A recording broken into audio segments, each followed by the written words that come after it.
الحمد لله وكفى وسلام على عباده الذين اصطفى أما بعد أعوذ بالله من الشيطان الرجيم بسم الله الرحمن الرحيم نبئ عبادي أني أنا الغفور الرحيم سبحان ربك رب العزة عما يصفون وسلام على المرسلين والحمد لله رب العالمين اللهم صل على سيدنا محمد وعلى آل سيدنا محمد وبارك وسلم۔ حدیث مبارکہ میں آیا ہے کہ اللہ رب العزت نے اپنی رحمت کے 100 حصے کیے اور ان میں سے ایک حصہ پوری مخلوق میں تقسیم فرمایا، چنانچہ کھربوں کھرب حصے بنے اور چھوٹا چھوٹا حصہ ہر کسی کو ملا۔ انسانوں میں، حیوانوں میں، چرندوں پرندوں میں جو محبتیں آپ دیکھتی ہیں یہ اس چھوٹی سی محبت کا نتیجہ ہے۔ اسی کی وجہ سے ماں کو اولاد سے محبت ہوتی ہے، میاں بیوی کو آپس میں محبت ہوتی ہے، بہن بھائی کی محبت ہوتی ہے، بھائی بھائی کی محبت ہوتی ہے۔ اب آپ ذرا سوچئے کہ آدم علیہ السلام سے لے کر قیامت تک آنے والے لوگ یہ کل کتنے ہوں گے، اور ہر کسی کو اس میں سے حصہ ملا۔ پھر حیوانوں میں، پرندوں میں جو محبت پائی جاتی ہے وہ بھی اسی کا حصہ، لیکن اللہ تعالیٰ نے 99 حصے اپنے پاس رکھ لیے، ان کا اظہار اللہ تعالیٰ قیامت کے دن فرمائیں گے۔ اب اللہ تعالیٰ نے چونکہ بندوں کو اپنی رحمت میں سے حصہ دیا تو اللہ تعالیٰ کو بندوں سے پیار ہے۔ ان اللہ بالناس لرؤوف الرحیم، بے شک اللہ تعالیٰ انسانوں پر رؤوف اور رحیم ہے۔ آپ بھی اگر کوئی چیز بنائیں تو اپنی بنی ہوئی چیز اچھی لگتی ہے۔ اللہ نے انسان کو بنایا اور بہترین صورت میں بنایا، اور ہم پر تو اللہ کا بڑا فضل ہے۔ آپ غور کریں کہ جس وقت ہماری ولادت ہوئی عین اسی لمحے جانوروں کے ہاں بھی بچے پیدا ہوئے، کہیں گدھے کے ہاں، کہیں گھوڑے کے ہاں۔ اللہ رب العزت نے ہمیں انسان کے ہاں پیدا فرمایا، یہ اللہ کا ہم پر کتنا بڑا فضل اور احسان ہے۔ پھر دوسرا انعام دیکھیے کہ جس لمحے ہماری ولادت ہوئی عین اسی وقت کتنے بچے اس دنیا میں تھے جو کافرہ ماں کی گود میں پیدا ہوئے۔ ہمیں اللہ تعالیٰ نے ایمان والی ماں عطا فرمائی۔ یہ اللہ رب العزت کا ہم پر کتنا بڑا کرم اور احسان ہے۔ پھر اللہ رب العزت نے ہمیں اپنے پیارے حبیب صلی اللہ علیہ وسلم کی امت میں سے پیدا کیا۔ یہ وہ نعمت ہے جس کو حاصل کرنے کے لیے پہلے انبیاء دعائیں مانگتے تھے۔ حضرت موسیٰ علیہ السلام نے دعائیں مانگی، اللہ تعالیٰ نے حضرت عیسیٰ علیہ السلام کی دعا کو قبول کر لیا اور ان کو زندہ آسمانوں پر اٹھا لیا۔ قرب قیامت میں وہ واپس دنیا میں تشریف لائیں گے اور نبی علیہ السلام کی شریعت کے مطابق زندگی گزاریں گے۔ تو جس نعمت کو انبیاء مانگتے رہے اللہ نے بن مانگے وہ نعمت عطا فرما دی۔ تو سوچئے اللہ تعالیٰ کے ہم پر کس قدر احسانات ہیں۔ یہ سب کس لیے؟ اے میرے بندے، تو مجھے بہت پیارا لگتا ہے۔ اللہ تعالیٰ نے انسان کو بہترین صورت میں پیدا فرمایا۔ مشہور واقعہ ہے کہ ایک حاکم وقت اپنی بیوی کے ساتھ ذرا اچھے موڈ میں تھا، اس کے حسن و جمال کی بڑی تعریفیں کر رہا تھا۔ کہ تم ایسی ہو، اتنی خوبصورت ہو، اتنی خوبصورت ہو۔ بات کرتے کرتے وہ یہ کہہ گیا کہ اللہ کی قسم تم چاند سے بھی زیادہ خوبصورت ہو۔ علم کا زمانہ تھا۔ بیوی نے کہا کہ جناب آپ نے جو قسم اٹھائی وہ غلط ہے۔ اس نے کہا میں نے ٹھیک اٹھائی، چلو علماء سے پوچھیں۔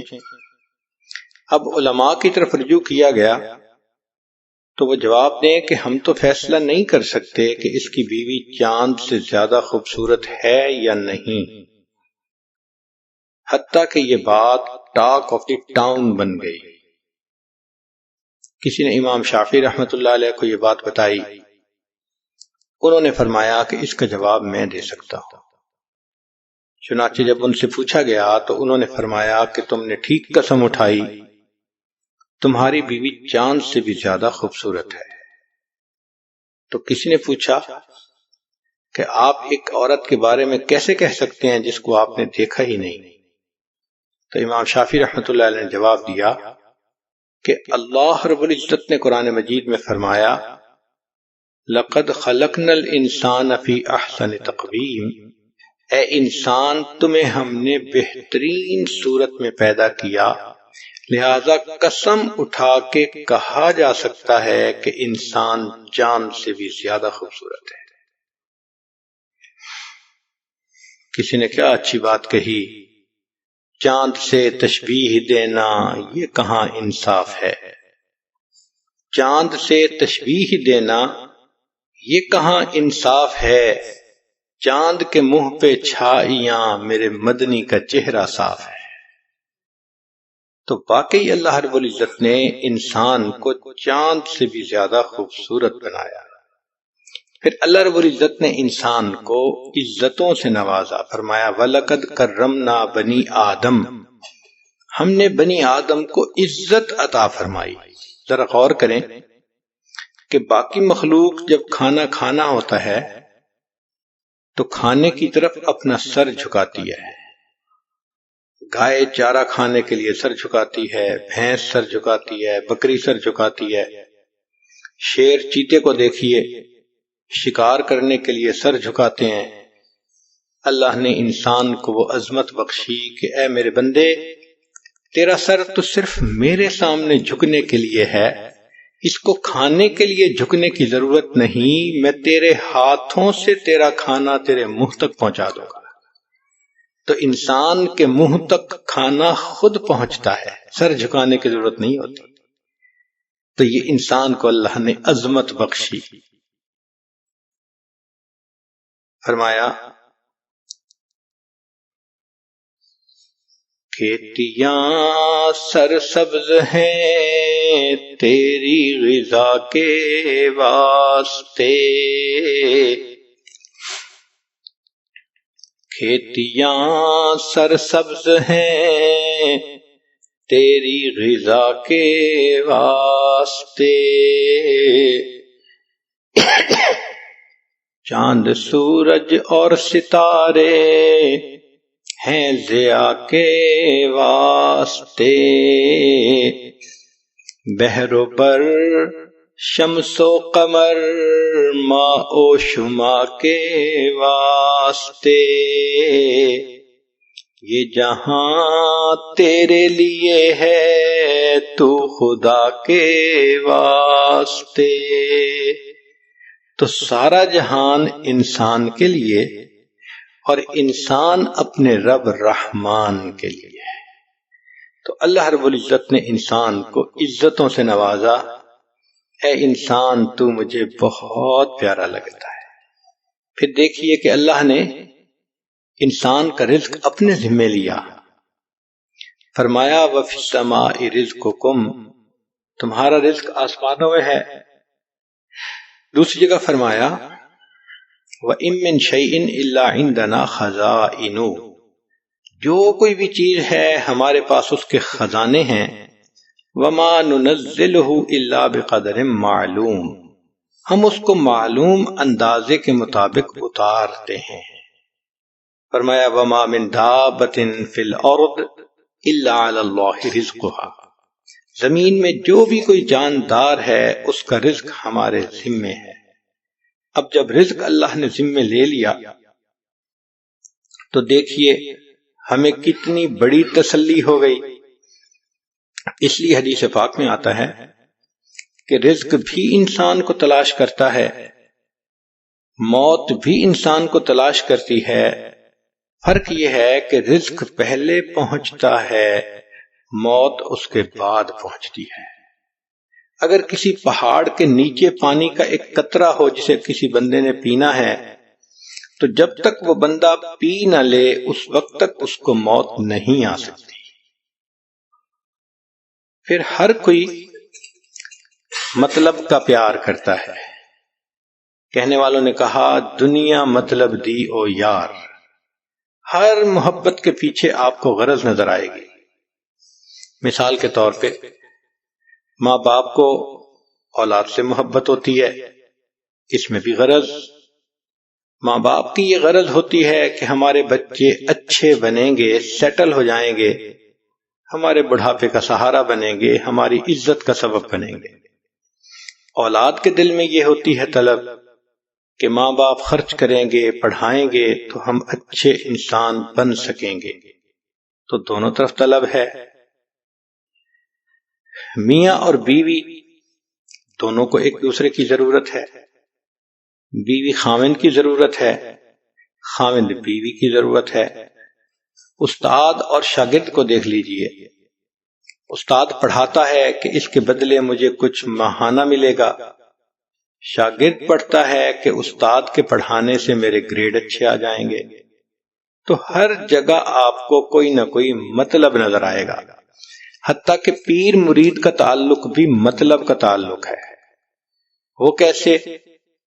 مرید کا مطلب یہ ہوتا ہے کہ میری تربیت ہو، میں اچھا انسان بن سکوں، اور شیخ کی یہ نیت ہوتی ہے کہ اگر یہ اچھا انسان بن گیا اللہ مجھ سے راضی ہو جائیں گے۔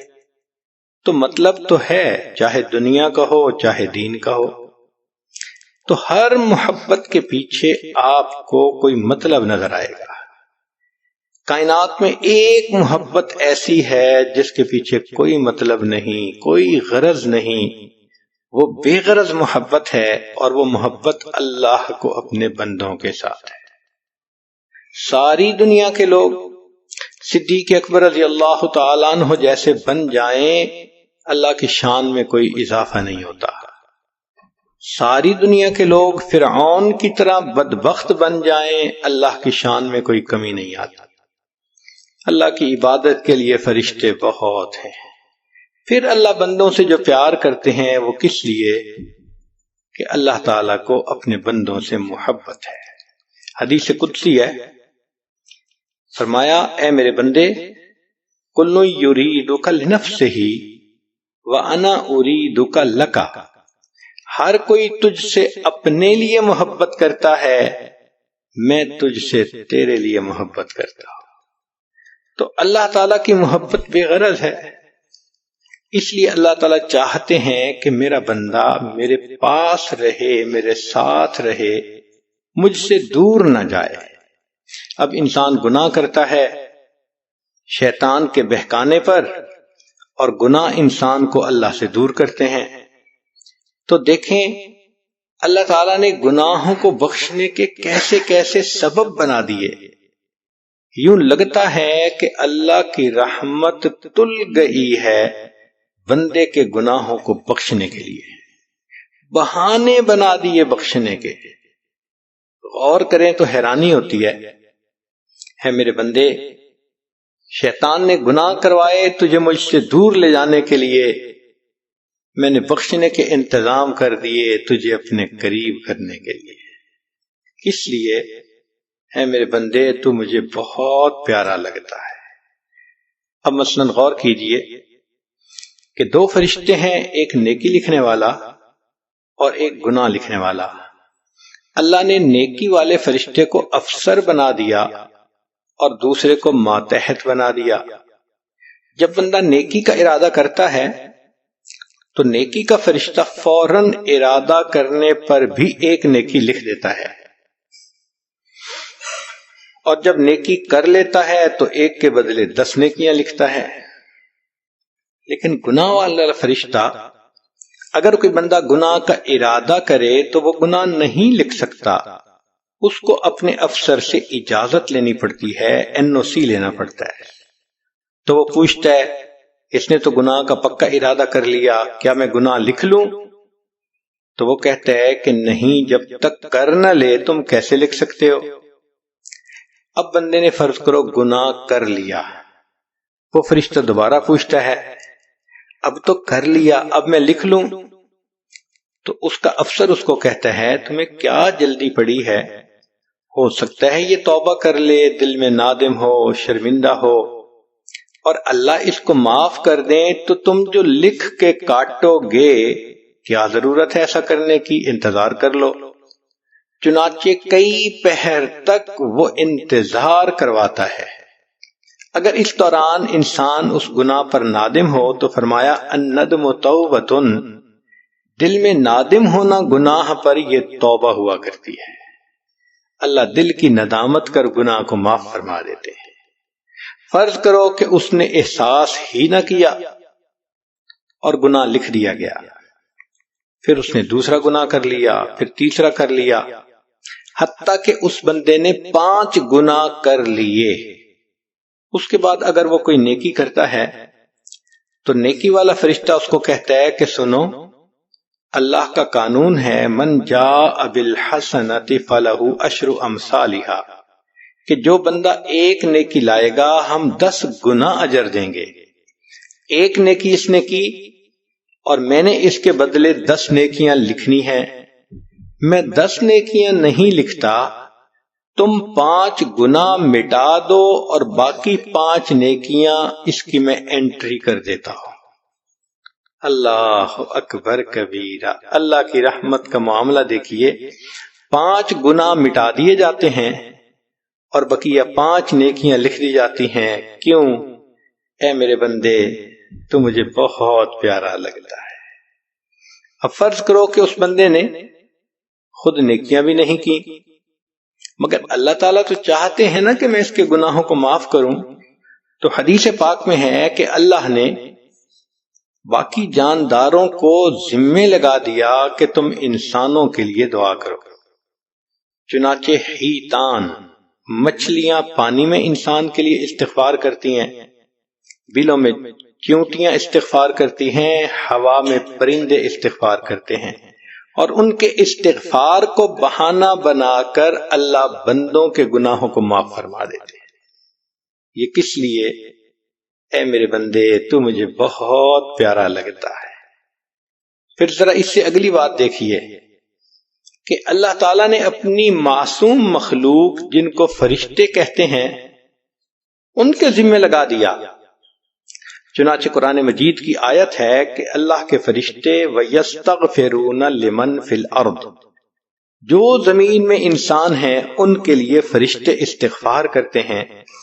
اگر ایک ولی کے استغفار کی اللہ کے ہاں اتنی قیمت ہے تو فرشتے تو معصوم ہیں، سوچئے ان کے استغفار کی کتنی قیمت ہوگی۔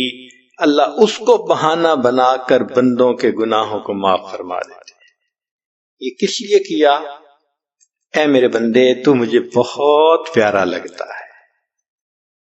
پھر اللہ تعالیٰ نے اور مہربانی فرمائی، جو انسان وضو کرتا ہے تو وضو کے اعضاء کے گناہ دھل جاتے ہیں، غسل کرتا ہے پورے جسم کے گناہ دھل جاتے ہیں، حتیٰ کہ نماز پڑھنے سے بھی گناہ دھل جاتے ہیں۔ حدیث پاک میں آتا ہے کہ اگر کسی شخص کے دروازے پر ایک نہر ہو اور وہ روزانہ 5 مرتبہ اس میں غسل کرے تو بتاؤ اس کے جسم پر کوئی میل کچیل بچے گی؟ صحابہ نے عرض کیا، اے اللہ کے حبیب صلی اللہ علیہ وسلم، اس کے جسم پر تو میل کا نام و نشان نہیں ہوگا جو دن میں 5 مرتبہ نہائے۔ نبی صاحب نے فرمایا، جو شخص باقاعدگی سے 5 نمازیں ادا کرتا ہے اس کے دل پر بھی اسی طرح گناہوں کی میل نہیں رہ سکتی۔ اب نماز سے بھی دل دھل گئے، پھر جمعہ کے بارے میں فرمایا کہ جو بندہ اہتمام کے ساتھ غسل کر کے اچھے کپڑے پہن کے خوشبو لگا کے وقت سے پہلے جمعہ کی نماز کے لیے آئے، تو حدیث پاک میں ہے کہ پچھلے جمعے سے لے کر اس جمعہ تک کے درمیان جتنے گناہ تھے اللہ سب گناہوں کو معاف فرما دیتے ہیں۔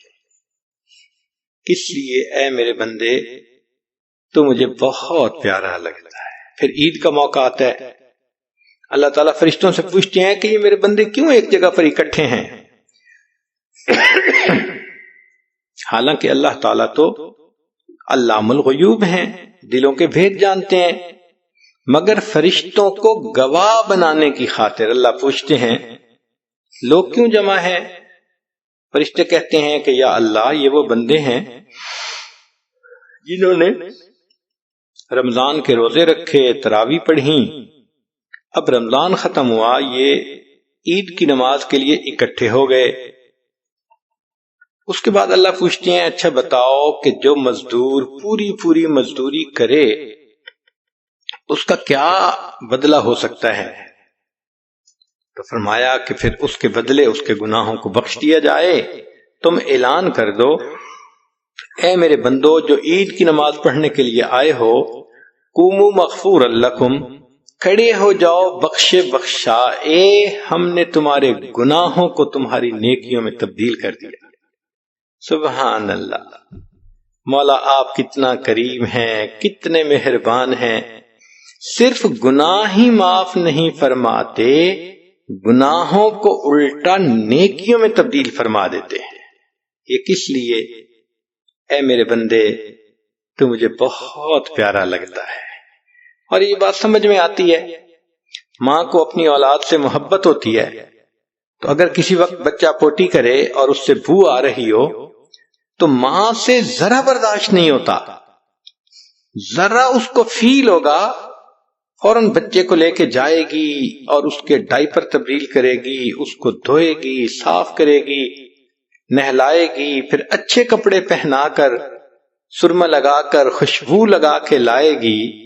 جو بندہ اس بچے کو دیکھتا ہے اس کو اپنے سینے سے لگا لیتا ہے، وہ بچہ اتنا پیارا لگ رہا ہوتا ہے۔ اسی طرح اللہ تعالیٰ کو بندوں سے پیار ہے۔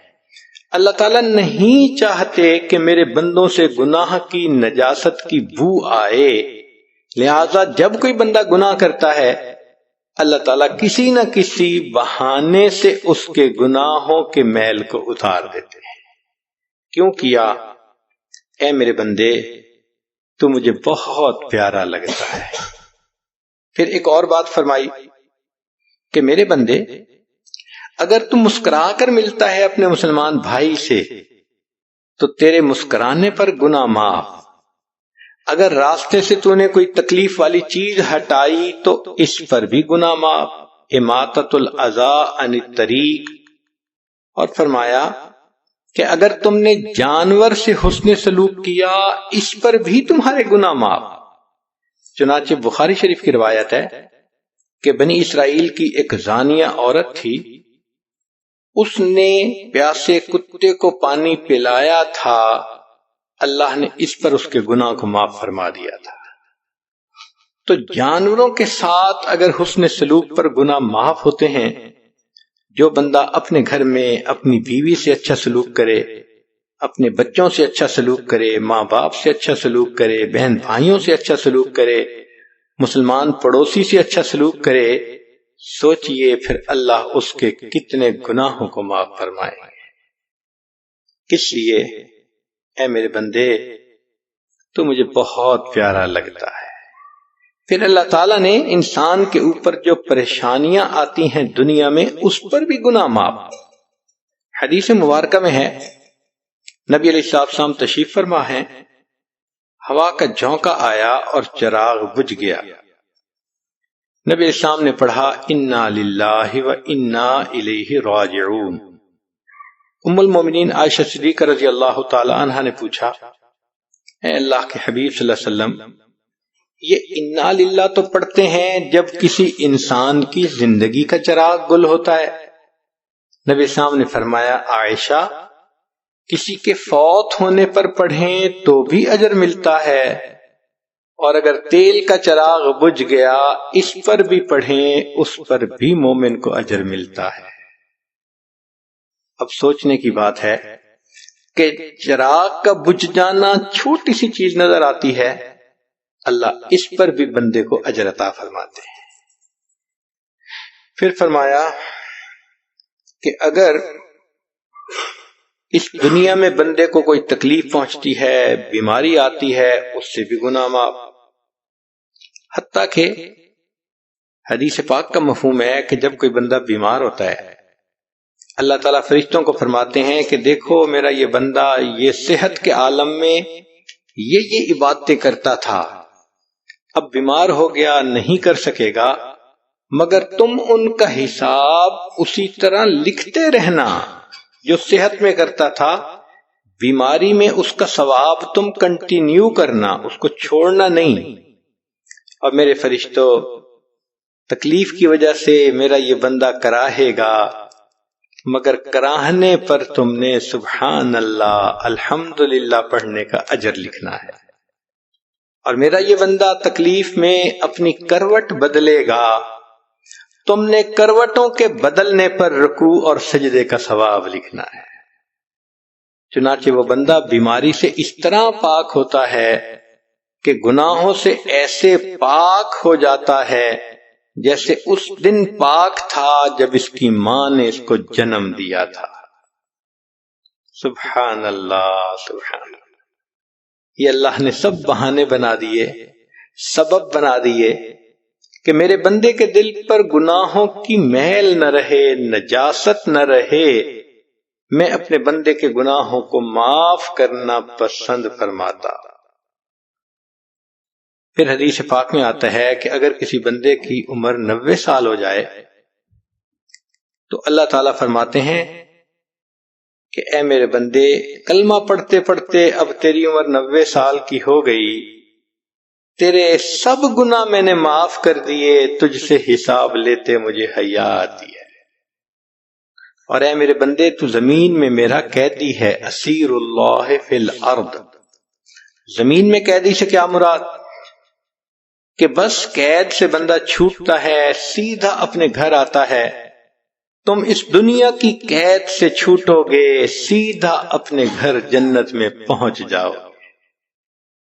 اور ساتھ یہ بھی کہا جاتا ہے کہ اے میرے بندے، تو بوڑھا ہو گیا، تیرے بچے بھی ہیں، تیرے نواسے بھی ہیں، پوتے بھی ہیں، سب تجھ سے محبت کرتے ہیں، لہذا ہم تیرے اہل خانہ کے بارے میں تیری شفاعت کو بھی قبول فرمائیں گے۔ اللہ اکبر کبیرہ۔ یہ کیوں ایسا ہوا؟ اس لیے کہ اللہ تعالیٰ فرماتے ہیں اے میرے بندے، تو مجھے بہت پیارا لگ رہا ہے۔ پھر اللہ رب العزت نے انسان کو دھونے کے لیے رمضان المبارک کا مہینہ بنایا۔ حدیث پاک میں ہے الصوم لی وانا اجزی بہ، روزہ میرے لیے ہے اور روزے کا بدلہ بھی میرے ذمے ہے۔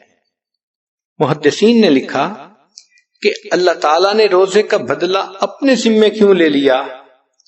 اس لیے کہ میرے بندے، تجھ سے قیامت کے دن دوسرے مطالبہ کریں گے انسان کہ تو نے ان کو تکلیف پہنچائی، ان کے حقوق میں کوتاہی کی، عمل تیرے تھوڑے ہوں گے، مانگنے والے زیادہ ہوں گے، تو ان کو پے آف نہیں کر سکے گا، لیکن میں تیرے اجر کو اپنے ذمے لیتا ہوں، میں تجھے اتنا اجر دوں گا، تیرے سب بندوں کے حقوق کو پے آف کروا کے تجھے جنت پہنچا دوں گا۔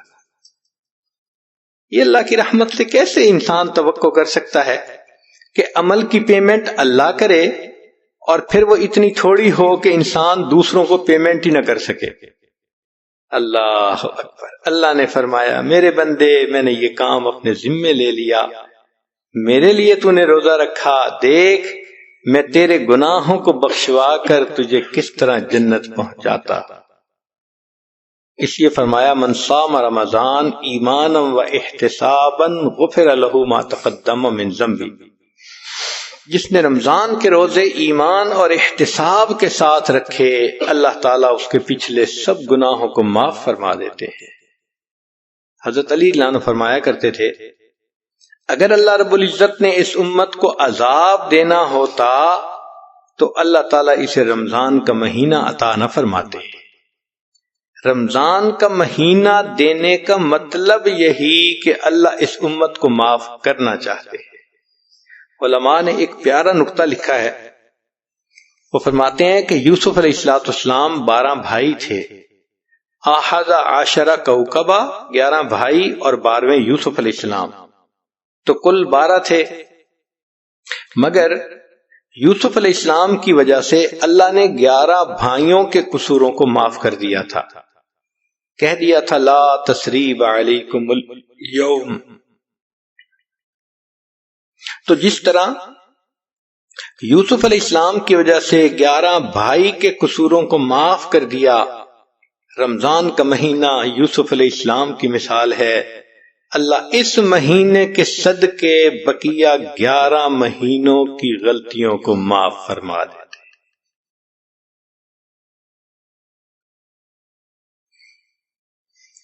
پھر اللہ رب العزت نے صبح شام فرشتوں سے اعلان کروایا، حدیث پاک میں ہے ایک فرشتہ رات میں اعلان کرتا ہے، ایک فرشتہ دن میں، حل من سائل فعوتی لا، ہے کوئی سوال کرنے والا کہ جس کو عطا کیا جائے، ہم تو مائل بکرم ہیں کوئی سائل ہی نہیں، راہ دکھلائیں کسے رہ رو منزل ہی نہیں۔ پھر اس سے بھی اگلی بات ذرا دیکھیے کہ اے میرے بندے تو نے گناہ کیے مگر پھر بھی میں نے تیری حفاظت فرمائی۔ انسان گناہ کر کے سو جاتا ہے، اللہ تعالیٰ جاگ جاگ کے اپنے بندے کی حفاظت فرما رہا ہوتا ہے۔ ذو مصری رحمت اللہ علیہ کا مشہور واقعہ ہے، فرماتے ہیں کہ میں نہر کے کنارے چل رہا تھا، میں نے ایک بچھو کو دیکھا جو پانی کی طرف جا رہا تھا۔ میں جانتا تھا کہ بچھو تیرنا نہیں جانتا، پھر یہ پانی کی طرف کیوں جا رہا ہے؟ تو جب میں نے غور کیا تو میں نے دیکھا کہ ایک کچھوا پانی کے کنارے پہ بیٹھا ہے، یہ بچھو اس کی پیٹھ پہ جا کے بیٹھ گیا اور کچھوے نے پانی میں تیرنا شروع کر دیا۔ ایسا ہی ہے جیسے کسی مہمان کو ریسیو کرتا ہے ایئرپورٹ سے تو اپنی گاڑی پہ بٹھا کے اسے گھر پہنچاتا ہے۔ ایسے ہی لگ رہا تھا کہ کچھوے نے اس مہمان کو ریسیو کیا، اپنی پیٹھ پہ بچھا کے اب اس نے پانی میں تیرنا شروع کر دیا۔ ذو مصری رحمت اللہ علیہ فرماتے ہیں کہ میں بھی پیچھے پیچھے، وہ کچھوا دوسرے کنارے پر پہنچا تو وہ بچھو اس کی پیٹھ سے اتر گیا اور اس نے ایک طرف کو بھاگنا شروع کر دیا، میں بھی اس کے پیچھے۔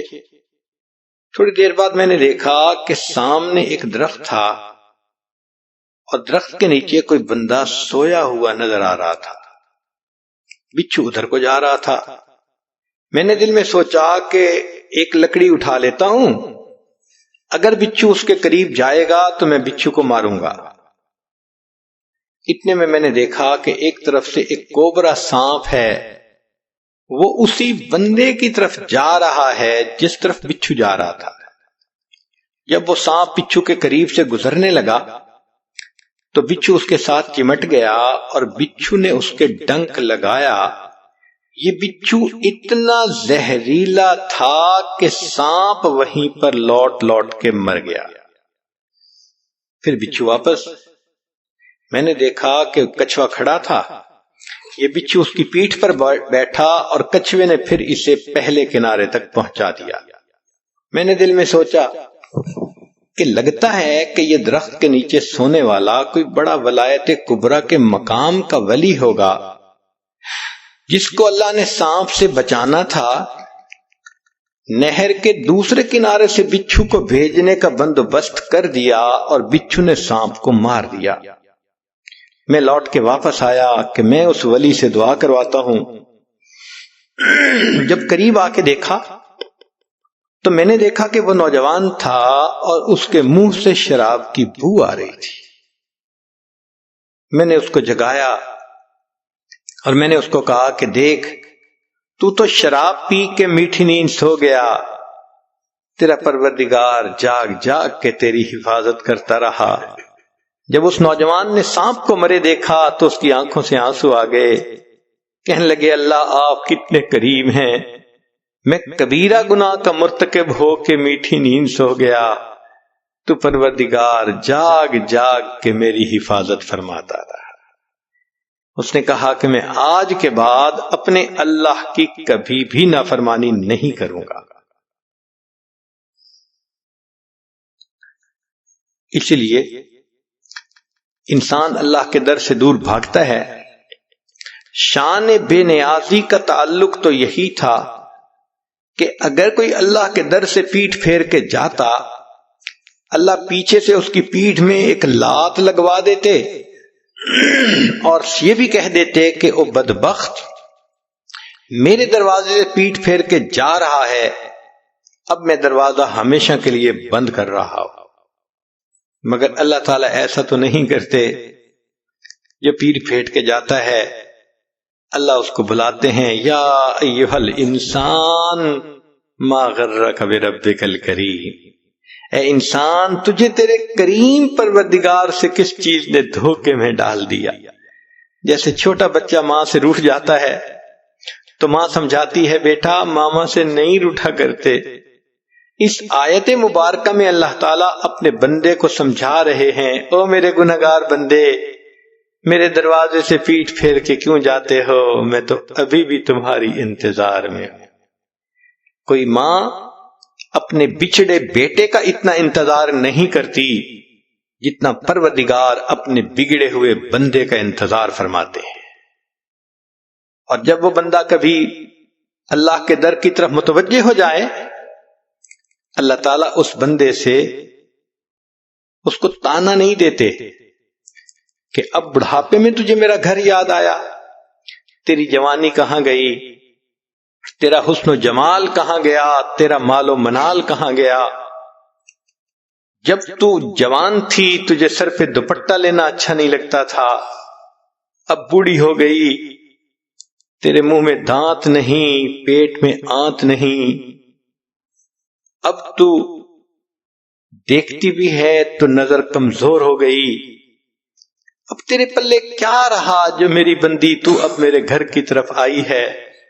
اللہ تعالیٰ کوئی تانا نہیں دیتے، بس اتنا کہتے ہیں کہ تو ہانپتی ہوئی کانپتی ہوئی میرے گھر کی طرف آ رہی ہے، میں پروردگار اتنا مہربان ہوں، تو ایک بالشت آئے گی میری رحمت، دو بالشت تیری طرف پہنچے گی، وَإِنْ أَتَانِي يَمْشِي أَتَيْتُهُ هَرْوَلًا، ہے میری بندی تو چل کے میرے گھر کی طرف آئے گی، میری رحمت دوڑ کے تیری طرف جائے گی۔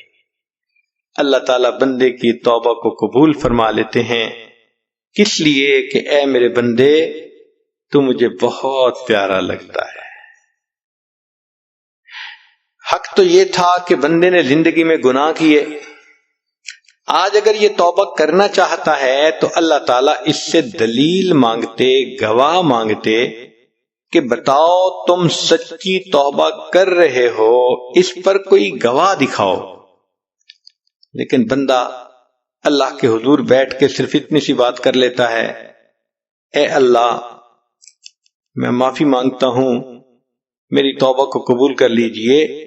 اللہ تعالیٰ بغیر کسی دلیل کے صرف زبانی کلام پر یقین کرتے ہوئے اس بندے کی توبہ کو قبول فرما لیتے ہیں۔ کیوں ایسا کیا؟ اے میرے بندے تو مجھے بہت پیارا لگتا ہے۔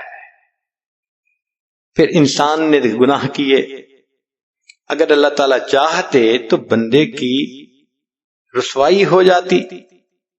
ذرا غور کیجئے، آدم علیہ السلام سے ایک بھول ہوئی تھی، اللہ تعالیٰ قرآن مجید میں خود فرماتے ہیں وَلَمْ نَجِدْ لَهُ عَزْمًا، ہم نے آدم علیہ السلام کے اندر گناہ کا ارادہ نہیں دیکھا تھا کہ انہوں نے انٹینشنلی یہ کام کیا ہو، وہ تو بھول گئے تھے۔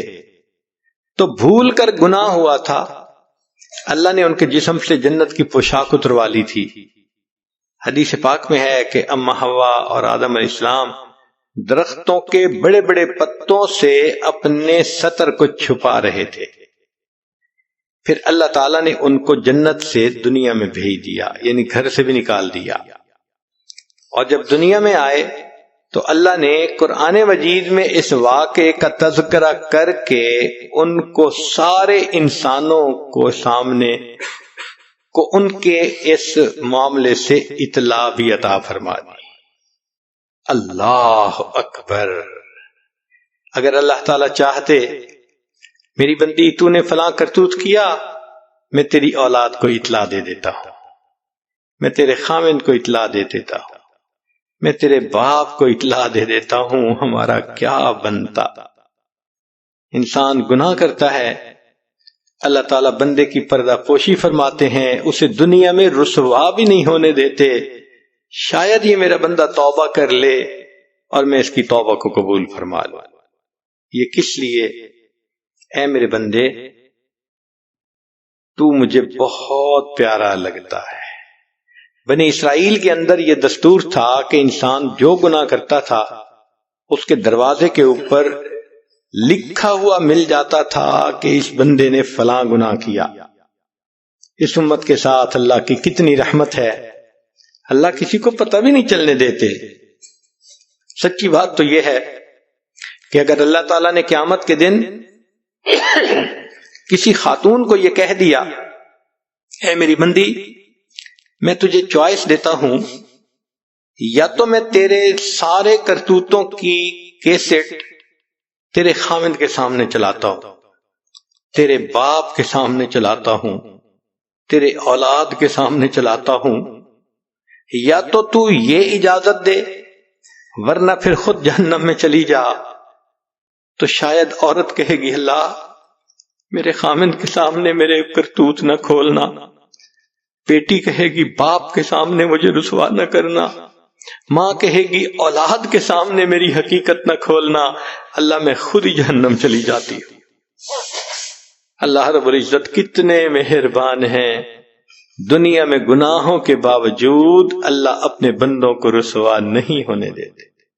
کتنے لوگ ہیں گھر سے نکلتے ہیں، کپڑے اتار کر گناہ کرتے ہیں، اللہ ان کے جسم پر کپڑے بھی لوٹا دیتے ہیں، اللہ ان کو گھر بھی واپس پہنچا دیتے ہیں، اور اللہ گھر کے لوگوں کو ان کے گناہوں کی ہوا بھی نہیں لگنے دیتے۔ یہ کس لیے؟ اے میرے بندے تو مجھے بہت پیارا لگتا ہے۔ پھر اس سے آگے کی بات سن لیجئے کہ قیامت کے دن اللہ تعالی جنتیوں کو شفاعت کی اجازت دیں گے، شہداء کریں گے، علماء کریں گے، حفاظ کریں گے، اولیاء کریں گے، اور ان کی شفاعت پر اللہ تعالی گناہوں کو معاف فرما دیں گے۔ چنانچہ امام غزالی رحمت اللہ علیہ نے یہ بات نقل کی ہے کہ ایک وقت آئے گا کہ سب شفاعت کر لیں گے، ایک بندے کی شفاعت کرنے والا کوئی جنتی بھی نہیں ہوگا۔ اس جہنم کی آنکھ کا بال اللہ سے فریاد کرے گا، اے میرے اللہ یہ تیرا بندہ ایک مرتبہ تیری محبت میں رویا تھا، تیرے خوف سے رویا تھا، اتنا چھوٹا سا آنسو اس کی آنکھ سے نکلا تھا کہ میں تر ہو گیا تھا، میں بال گواہی دیتا ہوں یہ تو اس سے محبت کرنے والا بندہ ہے۔ اللہ جبریل علیہ السلام کو فرمائیں گے اس بال کی گواہی کا اعلان کر دو، ہم نے اس کو قبول کر کے بندے کو جہنم سے نکال کے جنت عطا فرما۔ یہ کس لیے؟ اے میرے بندے تو مجھے بہت پیارا لگتا ہے۔ پھر اللہ نے ہم پر ایک اور مہربانی فرما دی کہ نبی علیہ الصلوۃ والسلام امت کے اوپر بالمؤمنین رؤوف الرحیم۔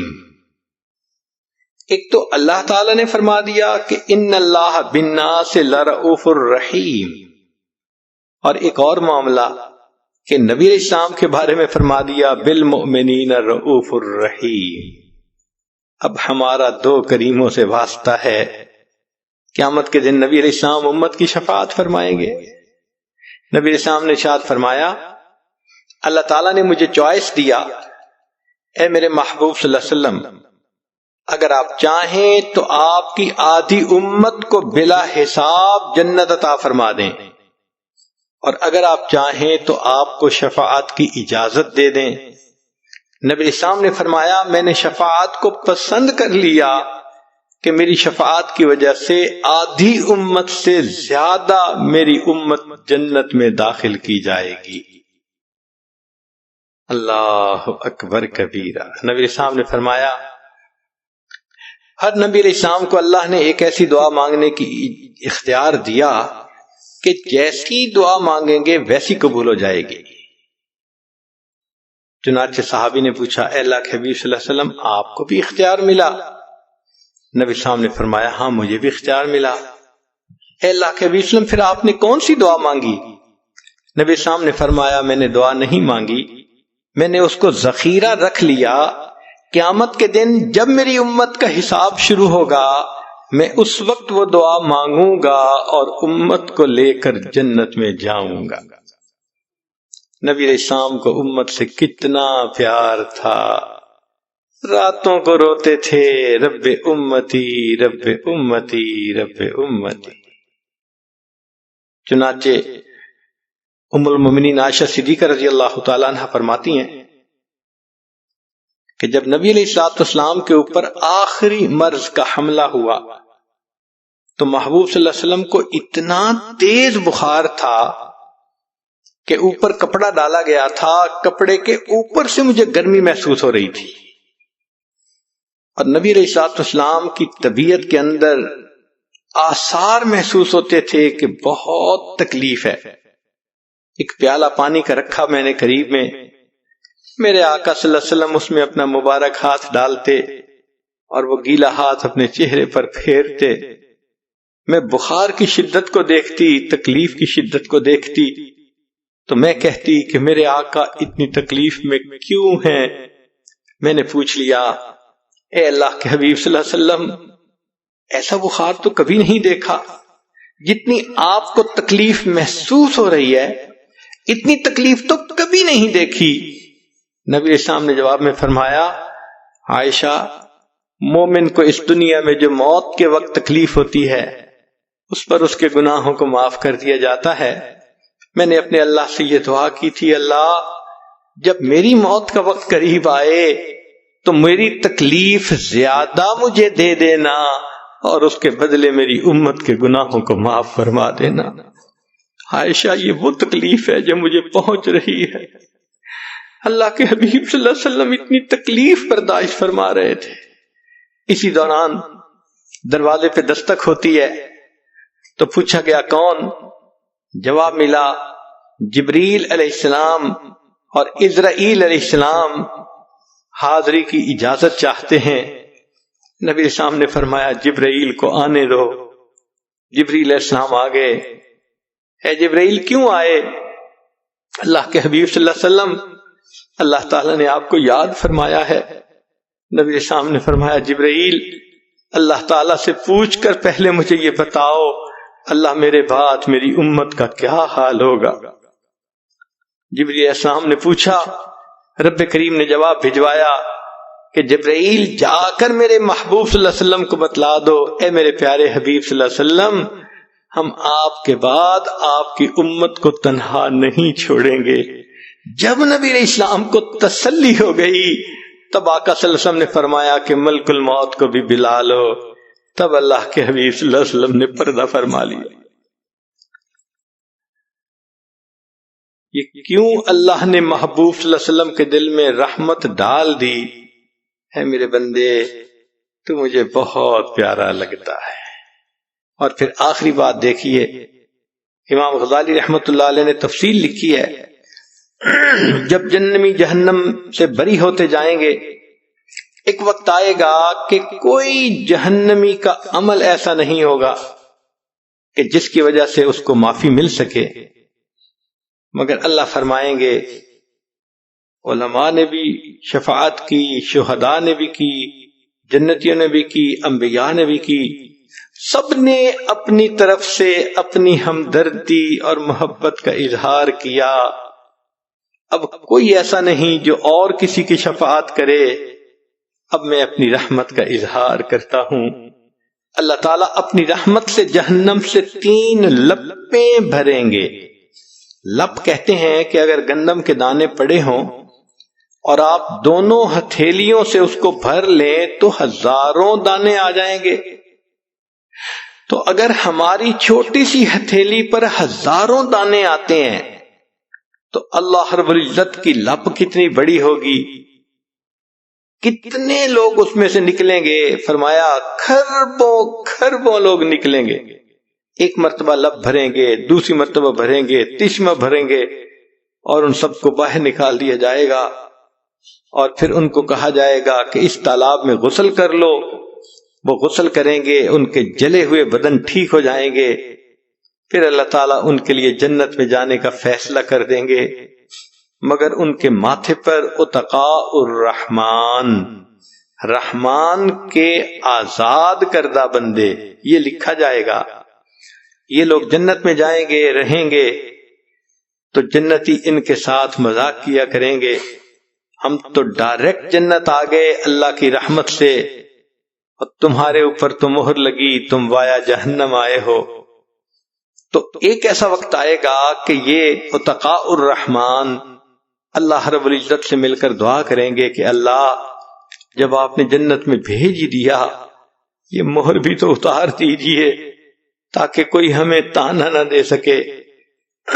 اللہ رب العزت ان کے ماتھوں سے اس مہر کو ختم کر دیں گے اور ان کو بھی جنت میں رہنے کی توفیق دے دیں گے۔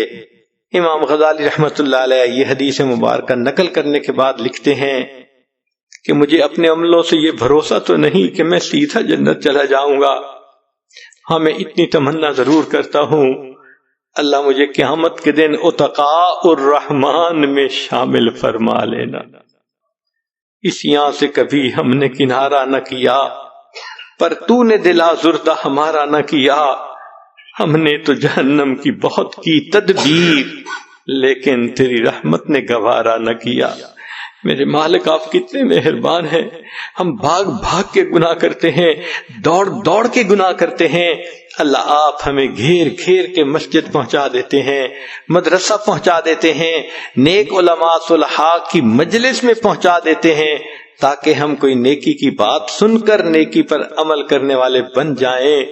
میرے مولا آج ہم گناہ کر کر کے تھک گئے ہیں، ہم آپ کے ساتھ صلح کرنا چاہتے ہیں، ہم آپ کے سامنے سر جھکا دیتے ہیں، اے مولا ہماری توبہ کو قبول کر لیجئے، ہمیں اپنے مقبول بندوں بندیوں میں شامل فرما لیجئے۔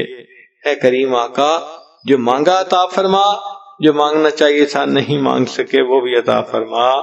صلی اللہ تعالی علی حبیبہ سیدنا محمد و آلہ و اصحابہ اجمعین برحمتک یا ارحم الراحمین۔